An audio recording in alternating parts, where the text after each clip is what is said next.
Hi guys! Today it's another day, another kuskus na naman po tayo. Yes po. 8:00 ng umaga niyan.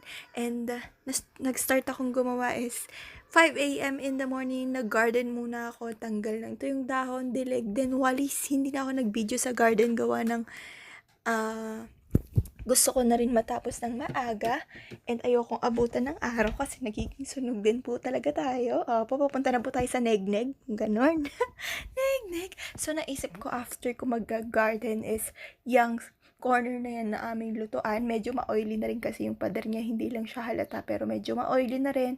Gumamit ako dyan ng basahang may sabon para punasan siya para mawala yung pagka-oily niya at mas mabilis siyang maging malinis. Yes po. Kahit naman anong linis mo sa kanya, kahit nililinis namin siya after namin magluto, lagi. But, hindi pa rin maiwasan talaga na may naiiwan na talsik. Yes po. Hindi po talaga natin maiwasan na maiiwan.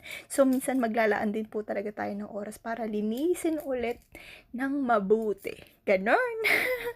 So, yung wall lang talaga yung target ko dyan. Pero, dinamay ko na rin yung ilalim kasi ganun tayo guys. Damay-damay na to. Oo.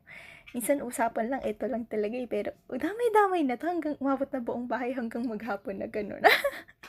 Char. Pero, ganun talaga tayo guys, diba? Pag hanggat may nakikita tayong dumi, hindi tayo matitigil. Walang katapusan yung dumi. So, hindi walang katapusan yung gawa. Ganun. So, ayun lang guys. Have a great day. Thank you. Mwah.